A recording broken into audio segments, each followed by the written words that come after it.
Hello বন্ধুরা, কেমন আছো তোমরা সবাই? আশা করি ভালো আছো। আমার এই ছোট্ট ব্লগে তোমাদের সবাইকে স্বাগত। দেখো, কালকে আমি চলে গেছিলাম পানিহাটি উৎসবে। আমাদের এখানে বিশাল বড় একটা মেলা হয়, পানিহাটি মেলা। প্রত্যেক বছর ডিসেম্বরে শুরু হয়। অনেক বড় বড় তারকারা এখানে আসেন। প্রথমেই চলে গেলাম একটা ফুলের দোকানে। ফুল দেখে তো চোখ ফেরাতেই পারছি না। বাড়ির জন্য একটা ফুল আমি নিয়েও নিলাম ঘর সাজানোর জন্য। তারপরে সোজা চলে গেলাম একটা মোমোর দোকানে। গরম গরম মোমো না খেলে হয় এই শীতের মধ্যে।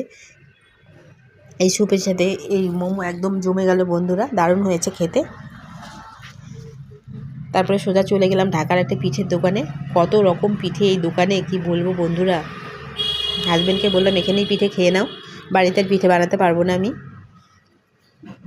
তাই এখানে একটা নারকেলে ভরা পিঠে নিয়ে নিলাম, জানি না কি নাম। খুব সুন্দর দেখতে, দেখো খেতেও তেমনি হয়েছে সুন্দর, ভীষণই ভালো হয়েছে খেতে।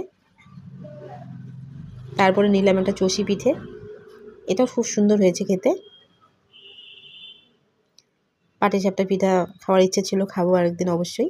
তারপরে চলে গেলাম পাঁশকুড়া চপের দোকানে। গরম গরম চপ একটা নিয়ে নিলাম, দারুণ খেতে। তারপরে চলে গেলাম একটা খেলার দোকানে। দেখো, 100 টাকা থেকে 1000 টাকা অবধি এখানে দেওয়া আছে।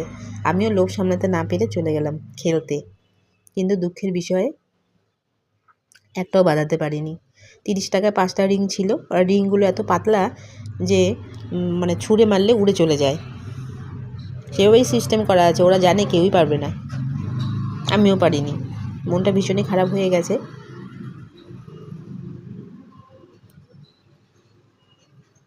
তারপরে বাড়ি আসার পথে চলে গেলাম একটা বাদামের দোকানে।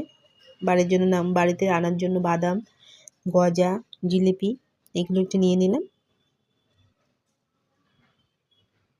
দেখো, তারপর সোজা বাড়ির দিকে রওনা দিলাম। আমার এই ছোট্ট ব্লগটা তোমাদের কেমন লাগলো অবশ্যই জানিও। সবাই ভালো থেকো, টাটা।